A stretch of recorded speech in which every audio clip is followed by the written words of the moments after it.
Você já se perguntou quantas vezes o mundo quase acabou e você nem ficou sabendo?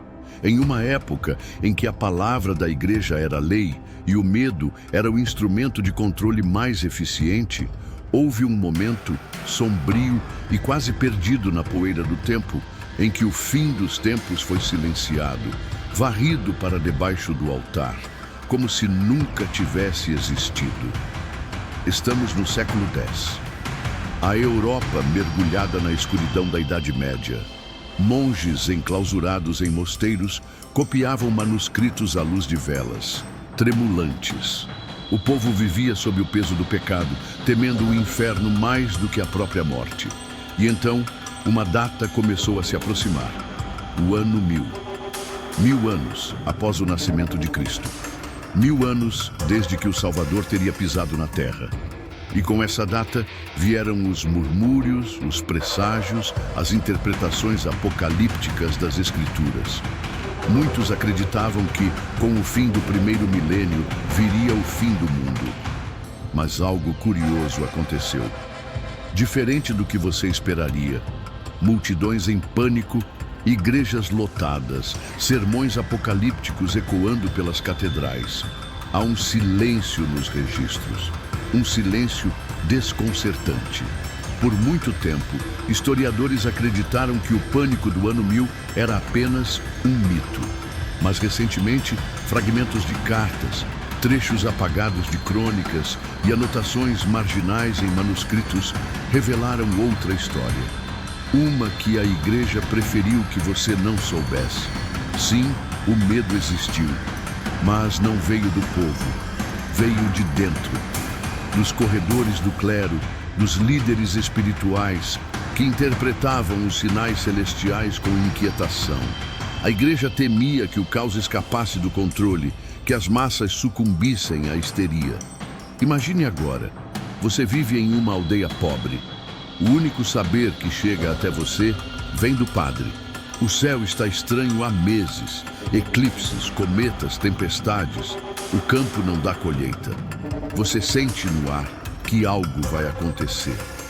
É nesse clima que bispos e abades começam a esconder documentos, a suprimir sermões, a evitar qualquer menção ao Apocalipse de João.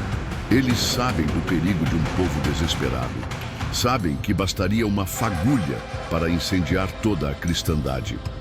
No mosteiro de Saint-Benoît-sur-Loire, na França, um monge anônimo escreve com mãos trêmulas: há sinais, mas não devemos falar. O pavor é o veneno mais forte. Essa nota, encontrada entre as páginas de um livro de Salmos, é uma das poucas testemunhas silenciosas daquele medo encoberto. E então, o 1000º ano chegou. Lentamente, o calendário girou seu último dia de 999. E na aurora do novo século, o mundo permaneceu. Nenhum anjo tocou a trombeta, nenhum lago virou sangue, nenhum cavaleiro do fim apareceu no céu. Mas esse não foi o fim do pânico. Pelo contrário, muitos começaram a acreditar que a contagem final havia apenas começado. Que os 1000 anos do reinado de Cristo na Terra, mencionados no Apocalipse, estavam se completando e que o diabo seria libertado para espalhar o caos. Agora imagine o que isso causava no coração de um camponês medieval. Ele acordava temendo que o galo não cantasse mais, que o rio secasse, que seus filhos não vivessem para ver o entardecer. Nesse período, as penitências se intensificaram. Cruzadas foram convocadas. Pessoas vendiam tudo para peregrinar até Jerusalém, acreditando que apenas lá estariam a salvo quando o céu ruísse. Mas a igreja, mais do que nunca, manteve sua estratégia: o silêncio. O medo deveria ser dosado, controlado. Um povo muito assustado poderia se voltar contra seus senhores, tanto os da terra quanto os do céu. E foi assim que, ao longo dos séculos, essa histeria velada foi sendo apagada. Documentos queimados, registros suprimidos, crônicas editadas. Quando você estuda a história oficial, há apenas vestígios, pequenas rachaduras que, se você olhar bem de perto, revelam algo maior.